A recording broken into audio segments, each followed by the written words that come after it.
de protección contra las heladas. En primer momento vamos a clasificar estos métodos en métodos directos, que son aquellos que actúan sobre el proceso físico de las heladas, y métodos indirectos que actúan sobre el objeto de protección, es decir, sobre los cultivos. Los métodos indirectos son aquellos tales como la ubicación espacial de los cultivos. Para ello tenemos que tener en cuenta las distintas regiones geográficas que están caracterizadas por condiciones climáticas y de suelo diferentes a otras. También en la elección de especie, variedad y época del año en que se cultivan, debido a que cada especie tiene requerimientos en cuanto a las condiciones climáticas y al suelo características. Por ejemplo, sabemos que la temperatura disminuye con la altura, y este conocimiento de esta disminución de la temperatura con la altura es aprovechada por los que se encargan de hacer vides que ubican las distintas cepas en distintas alturas para aprovechar mejor la disponibilidad térmica que presenta la zona.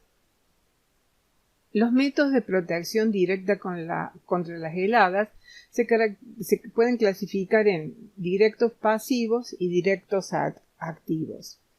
Los directos pasivos se aplican antes de la ocurrencia de la helada, controlando factores físicos o biológicos que favorecen o intensifican el fenómeno adverso. En cambio, los métodos directos activos se aplican inmediatamente antes o durante la ocurrencia de la adversidad. Y ejemplo de estos métodos directos activos son aquellos que aplican coberturas, riego, estufas, máquinas de viento o la combinación de estufas y máquinas de viento. Vamos a ver en un primer instancia los métodos de lucha directos pasivos. Dentro de estos métodos pasivos, el primero es el retraso en la floración. Para lograr este objetivo se utilizan gibberelinas o un producto llamado tefón, que es dicloroetanofosfónico, en una proporción de 60 a 100 miligramos por litro de dilución. Estos productos producen un retraso en el crecimiento, aumentan la tolerancia al frío en la época invernal y, sobre todo, lo más importante es que demora la floración en los frutales.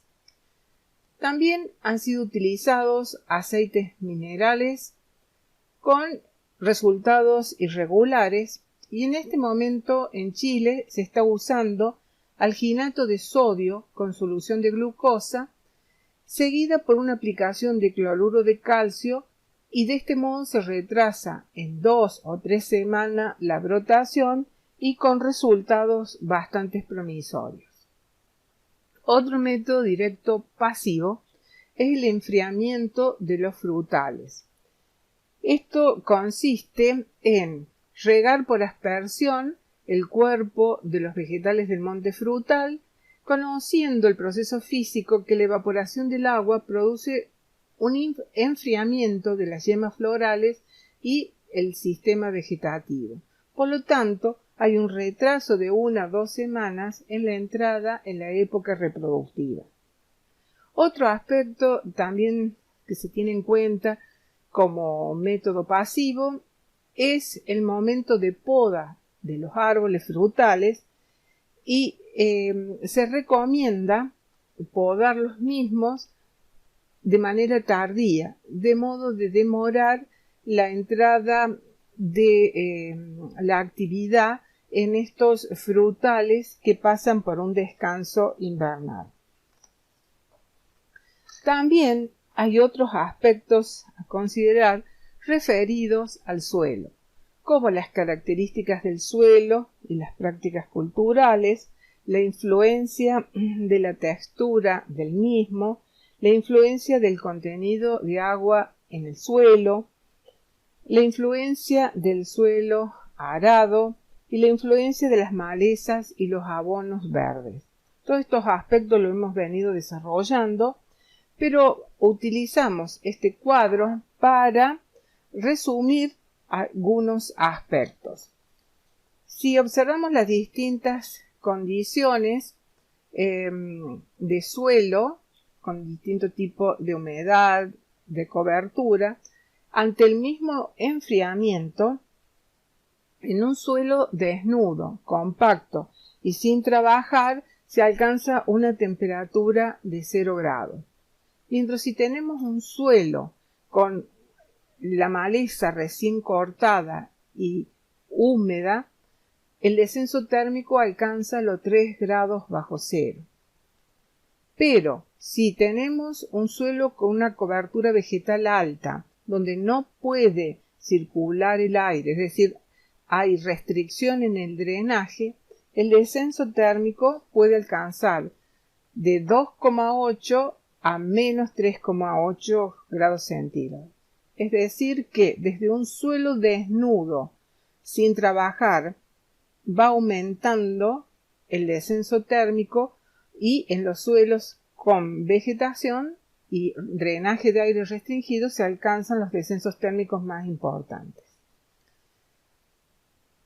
Vamos a ver en este momento la influencia de los reparos, invernaderos, túneles, etc., que es una práctica que trata de mantener a través del tiempo una temperatura superior a la externa, mediante un material transparente a la radiación solar.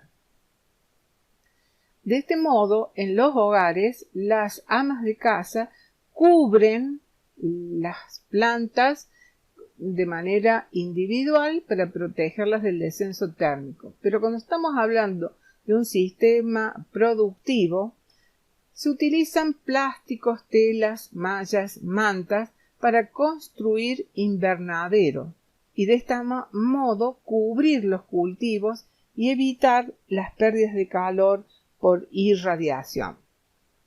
También se utilizan túneles de plástico que, como ven en la figura, están cubriendo los surcos con el cultivo a proteger. La característica es que son más económicos que los invernaderos y tienen mayor resistencia al viento, por lo tanto tienen una mayor vida útil. Exigen mucha mano de obra, sobre todo en el momento de destapar y cubrir los cultivos, pero lo positivo es que es un sistema muy efectivo con beneficios añadidos en la época de la maduración. Otro aspecto a tener en cuenta es la eliminación de las bacterias glaciógenas, es decir, las bacterias que inducen a la formación del hielo que se encuentran sobre la vegetación y son las Pseudomonas syringae o Erwinia agricola.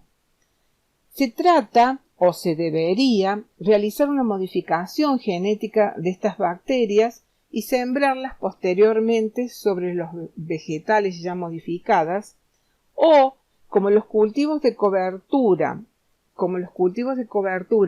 hospedan concentraciones de bacterias activas nucleadoras de hielo, se debe eliminar la vegetación que pueda ser hospedante de esta bacteria.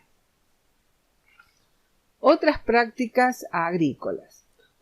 Dentro de este tema veremos medidas para impedir entrada de aire de otras regiones. Y el ejemplo son las cortinas rompevientos, que son barreras vegetales opuestas a la dirección de las masas de aire que provocan el descenso térmico y por lo tanto mantienen una especie de microclima dentro de la región protegida.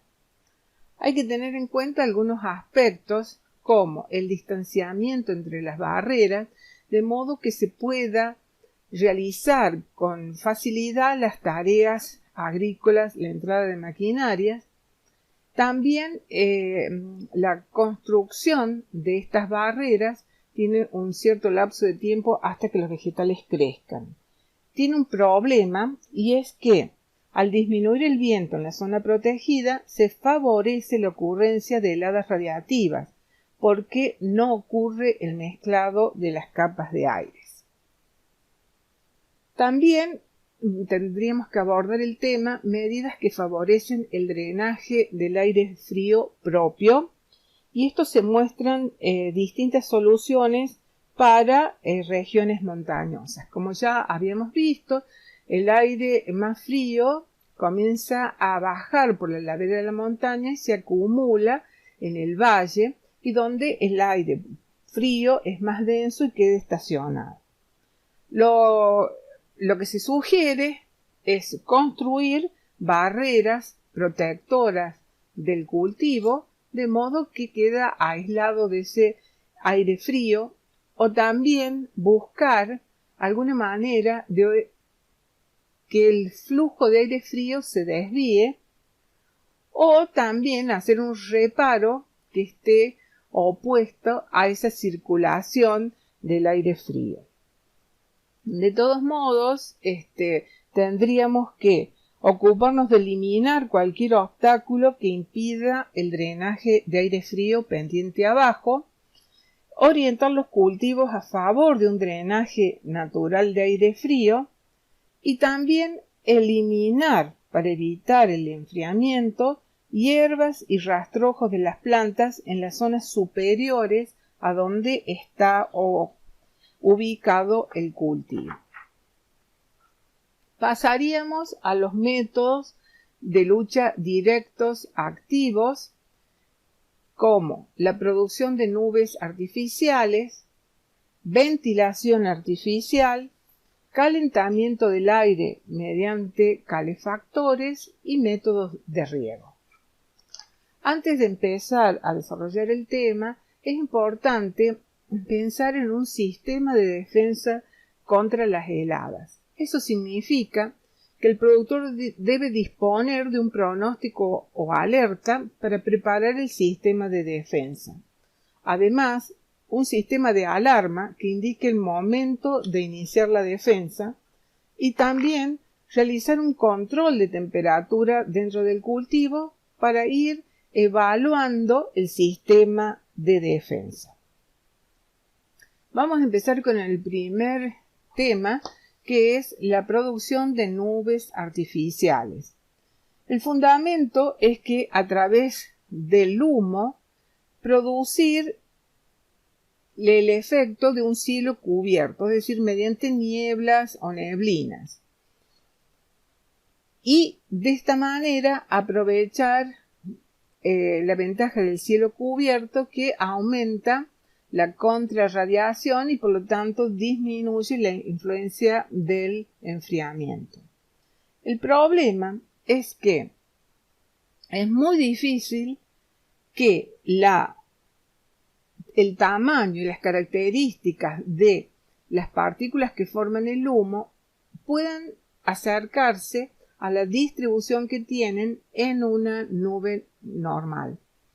Este humo o neblinas producidas por el humo son desplazadas rápidamente por el viento y se debe, por lo tanto, mejorar el sistema para conseguir una granulometría muy semejante a la nube. El problema es que el humo contamina el ambiente y entonces, desde el punto de vista ecológico, produce ciertos daños. El otro método, ventilación artificial, y tenemos representado los perfiles térmicos en una noche de heladas con ventilador y sin ventilador y con ventilador. Como ya vimos, las heladas radiactivas ocurren en noches que no tienen viento y por lo tanto la temperatura más baja es a nivel del suelo y va incrementando con la altura hasta llegar al techo de inversión.